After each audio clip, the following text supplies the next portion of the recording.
મારાથી ભૂલ થઈ છે। હું તમારે યારે નાનો મોટો થયો છું, તમારા રોટલા મેં ખાધા છે, ઝીંઝુડામાં હું નાનો મોટો થયો છું। 12 વર્ષથી તમારા બાળકોને મારા બાળકો માની અને ગામડે ગામડે મેં જીવી અને મારા માનીને કર્યા છે, પણ આ મારી ભૂલ છે અને ભૂલ છે। મારાથી એવું બોલાઈ ગયું કોઈ ઠાકોર, એ મારી ખરેખર ભૂલ છે। મારો સમાજનો હૃદય દુખાવાનો કોઈ ઈરાદો નહોતો, અને એટલો તો વિચાર કરો કે જે સમાજ હારે મોટો થયો હોય, જે સમાજ હારે જીવતો હોય, એના વિશે હું કોઈ દી અપમાન કરું?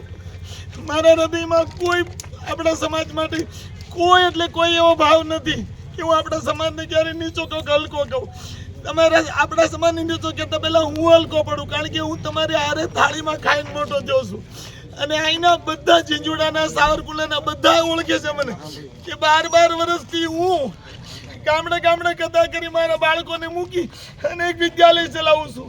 457 કથામાં મારી કોઈ દી ભૂલ નથી, પણ મારું કોઈ પાપ હશે ગયા જન્મનું કે કોઈ મારી એવી હશે મારી કરણી કે જેને કારણે મારથી આ બોલાઈ ગયું। પૂરા સમાજ આગળ હૃદયથી ક્ષમા માંગુ છું કે મને માફ કરી દો।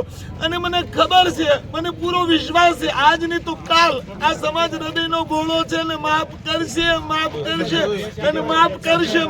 મને પૂરો વિશ્વાસ છે, અને આ સમાજની હારે હું 52 વર્ષથી અમારા, એટલે આ સમાજ આજ નહીં તો કાલ જ્યારે એનો આક્રોશ ઉછળશે ત્યારે મને માફ કરશે અને માફ કરશે।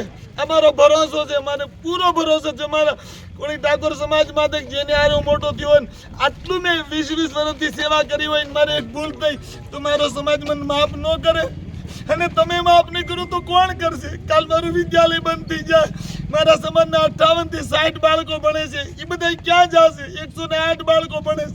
તમને બધાને ખબર છે કે હું ગુનેગાર છું, મારે ગુનાની સજા એને શું કામ આપવી જોઈએ?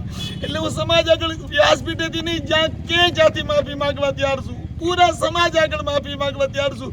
મારી ભૂલ થઈ છે। આ વિષયમાં મારાથી બોલાઈ ગયું છે, પણ માણસથી ભૂલ થાય। હું સાધુના દીકરા તરીકે તમને મારો સમાજ માનીને, મારો પરિવાર માનીને માફી માંગુ છું।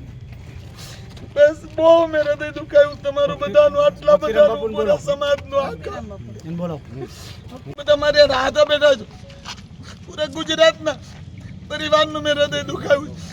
આ પોલીસ વાળાને કાલ રાતનું 12 વાગ્યાનું હેરાન કરું છું, આખી રાજકાલ પોલીસ સ્ટેશનમાં હતો, મેં બધો ગુનો સ્વીકાર્યો છે। બસ એટલી જ પ્રાર્થના છે કે મને સમાજ માફ કરે, જેટલી વાર કે એટલી વાર હું માફી માંગવા તૈયાર છું। હવે અમારી વાત રજૂ કરશું। બાપુ આપનો આદેશ એક જ નથી। બધા શાંતિ